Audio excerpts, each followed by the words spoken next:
Buenas tardes a todos. Me da mucho gusto poder estar otra vez con ustedes a través de la pantalla y también iré visitando cada uno de sus grupos como lo he estado haciendo el semestre pasado. Todavía me faltan algunos. He querido empezar esta campaña ofreciéndola especialmente a Dios nuestro Señor, porque lo que quisiéramos hoy conocer es la palabra de Dios, es decir, a Jesucristo. Ese es el propósito de hoy, de conocer más profundamente nuestra Sagrada Escritura. Por eso le he titulado a esta campaña Conocer la Escritura para conocer a Cristo. Casi cada una de las partes de la Biblia nos está hablando de ese Cristo que va a cumplir la plenitud de nuestra salvación. Todo empezó en el Génesis y todo va a terminar en tu vida personal. Y por eso hoy quisiera estar muy cerca de ustedes y pedirle a Dios nuestro Señor que me ilumine, que les ilumine a ustedes a través de la palabra de Dios. Que esa palabra de Dios que fue tan creativa, que hizo el cielo, el universo, el fondo que yo tengo ahí atrás, aunque todavía no es de primavera, sin embargo, todo eso que Dios nuestro Señor hizo es obra de Dios nuestro Señor. Y fue gracias a su fuerza salvadora y creadora que ha hecho todo lo que nosotros vemos, percibimos y podemos percibir en nuestra vida personal. Entonces, yo quisiera empezar esta campaña ofreciéndole especialmente por cada uno de ustedes, porque todos ustedes me escuchan, todos ustedes me agradecen, y la mejor manera de agradecerles su atención es ofrecerles a ustedes esta campaña. También quisiera mencionar de manera muy especial al grupo de personas que me han estado apoyando en estos días, en estos meses que ya llevo aquí en Yonkers, esas personas que forman el equipo de peregrinaciones que han estado trabajando para que ustedes puedan conocer a la Morenita de Virgen de Guadalupe, puedan tener una experiencia de misiones y también puedan conocer este México que también ha quedado muy lastimado por sus terremotos. Y sin embargo, todos ustedes han colaborado para construir la iglesia. Y les decía que precisamente esta campaña va a hablar precisamente del Génesis. Abarcaré algunos temas en esta primera sesión.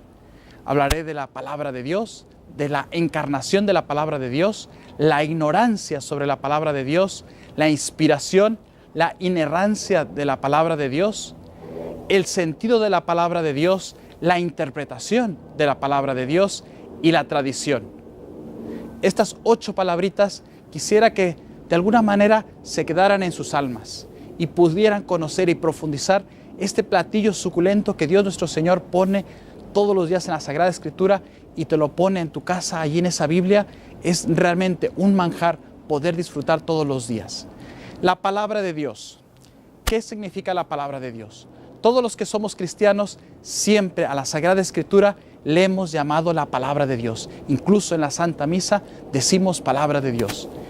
Especialmente en el libro del Apocalipsis se habla de la palabra de Dios, pero la palabra de Dios ya tiene carne y hueso, es Jesucristo. También quisiera hablar de la encarnación de la palabra de Dios. Todos conocemos la encarnación del Hijo de Dios, pero yo quisiera presentarles esta idea como la encarnación de la palabra de Dios que se hizo escritura. En los planes de Dios, maravillosos, perfectos, nada se sale de su orden. Dios ha decidido que la palabra de Dios, esa palabra creadora, salvadora, redentora, se quedara en la Biblia. En esa Biblia que tienes en tu mano. Por eso en esta campaña la única herramienta que necesitas en tu mano es tener la Sagrada Escritura, la palabra de Dios, esa palabra de Dios que se ha quedado escritura para que tú la puedas degustar. Yo quisiera también aportar un poquito a veces a ese vacío que todos podemos tener sobre la palabra de Dios, que se llama la ignorancia. Desconocer la Escritura es desconocer a Jesucristo. Y recuerden que Jesucristo, una manera providencial de conocerlo es a través de la Sagrada Escritura. A Jesucristo se le conoce a través de la palabra de Dios, la Eucaristía y la cruz que tienes en tu casa. Son las 3 ventanas que Dios ha permitido para que entremos en este gran misterio de Dios nuestro Señor. También quisiera hablarles de la inspiración. La inspiración, ¿qué es? Cuando hablamos de la Biblia y la inspiración, ¿a qué nos referimos? Simplemente queremos referir que Dios es el autor de la Sagrada Escritura. aunque queda todo reflejado allí en palabras, en renglones. Sin embargo, el autor principal es la palabra de Dios. Es Dios nuestro Señor, que quiere que tú tengas ahora mismo en tus manos la palabra de Dios, que la puedas agarrar, que la puedas leer y te puedas enamorar de ese Jesucristo escondido que está en esa Biblia que tú tienes entre tus manos. Y eso es precisamente lo que es la inspiración. Dios es autor de la Sagrada Escritura y de manera especial el Espíritu Santo ha inspirado esa palabra que tienes entre tus manos. Hay otro término que a lo mejor nos puede parecer desconocido, pero es importante tenerlo en nuestros corazones y reconocerlo cuando lo leemos, ya sea en un catecismo, sea cuando un sacerdote te está hablando, es sobre la inerrancia. La inerrancia quiere hablar precisamente de que la Biblia, todo lo que tiene es verdad. Que todo lo que nos dice es verdad sobre dos cosas, sobre la fe, lo que creemos en Dios, y también sobre la moral, sobre cómo nos debemos de comportar. Entonces la Biblia simplemente te va a referir esas dos cosas, verdades sobre fe y moral. Eso es lo único que abarca la Biblia, hablarte de fe y de moral, de cara a salvarte.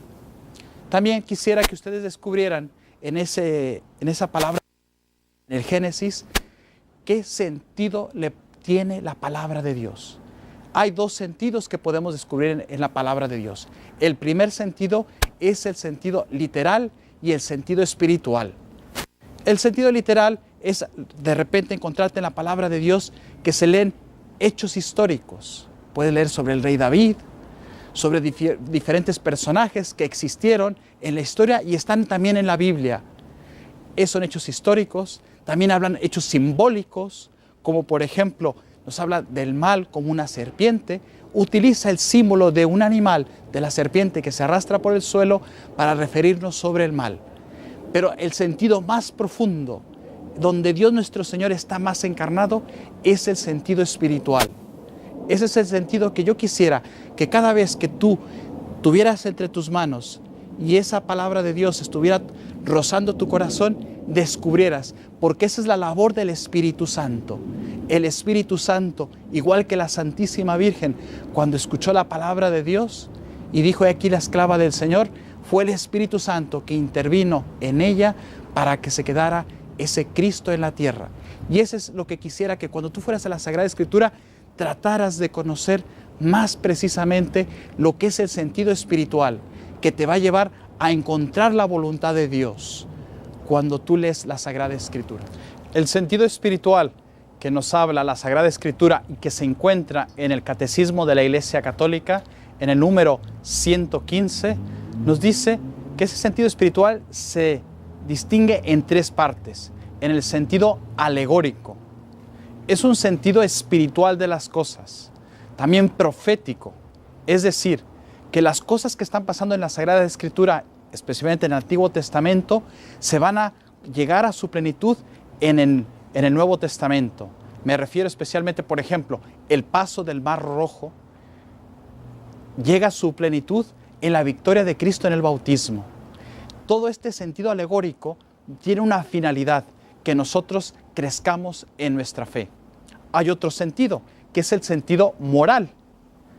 Viendo los personajes de la Sagrada Escritura y viendo cómo Jesucristo actúa, nos lleva a conquistar virtudes y nos lleva a conquistar una virtud, especialmente, que es la virtud de la caridad.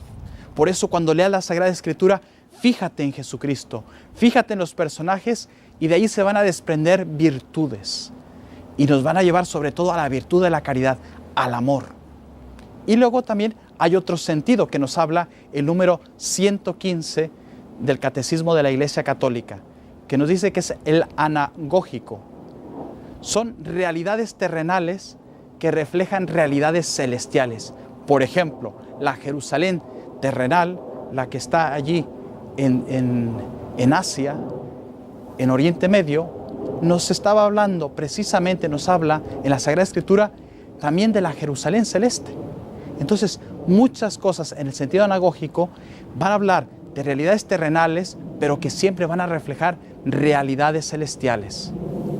También vamos a terminar con ese sentido espiritual y vamos a pasar algo que nos pide la iglesia, cómo interpretar la Sagrada Escritura. Porque seguramente muchos leen la Sagrada Escritura y dicen, ¿con qué me quedo de todo lo que leo? De la historia, del Génesis o de cualquier parte del Evangelio, ¿qué es lo que yo me quedo? ¿Cómo yo lo interpreto bien? Y te quisiera decir una cosa, para interpretar la Sagrada Escritura, sobre todo, ten en cuenta siempre a Cristo. Jesucristo es la última palabra de Dios. Es ese que te lleva en el camino de Emaús y va explicando las Escrituras. Entonces, siempre que leas las Escrituras, fíjate en Jesucristo. Aunque leas el Génesis, siempre está Jesucristo allí detrás. También, cuando leas la Sagrada Escritura, lee la Sagrada Escritura con la iglesia. La iglesia, sobre todo la tradición de la iglesia, que es todo lo que nos enseñaron los apóstoles, interpretando la Sagrada Escritura, lo que Dios quería decir, y la actual, todo lo que dice el Papa y los obispos, ellos nos explican la tradición de la iglesia. Por eso hay que leerlo con la iglesia. Leer los documentos del Papa es encontrarse la tradición viva de la iglesia. Entonces, por eso te digo, primero, léelo con Cristo. Segundo, con la iglesia, lo que la iglesia siempre ha entendido sobre la palabra de Dios, ese texto que estás leyendo. Y también, léelo también con otra interpretación, tercera y muy importante, que es la revelación. Siempre, cuando leas la Sagrada Escritura, ten esta óptica, la salvación de Jesucristo. Jesucristo es un proyecto de salvación. Entonces, como te dije, léelo siempre con Cristo, con la iglesia y con la revelación. Es decir, como un proyecto de salvación. Cada vez que entres en contacto con la palabra de Dios, quédate con ese proyecto de salvación que Dios tiene para ti.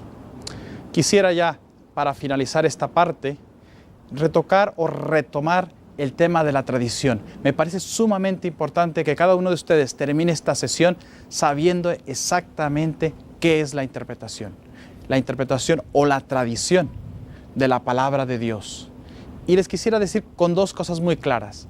Es la predicación de los apóstoles y el magisterio de la iglesia. La predicación de los apóstoles, todo lo que los apóstoles nos han enseñado y todos sus descendientes, los actuales obispos. Y también el magisterio de la iglesia. Todos los documentos que la iglesia nos enseña son la enseñanza de la iglesia. Y es la manera como se ha entendido la palabra de Dios desde el inicio. Entonces, cuando leas cualquier documento del Papa o de un obispo, siempre va a tener la tradición de la iglesia, porque va a ser la manera como los apóstoles la entendieron, porque ellos la entendieron de Jesucristo. Y esos apóstoles van a ser los que transmiten a los siguientes obispos la palabra de Dios y la interpretación de la palabra de Dios. Entonces, con esta sesión terminamos aquí, esperando que hayamos tenido una experiencia grata de lo que es una introducción a la Sagrada Escritura.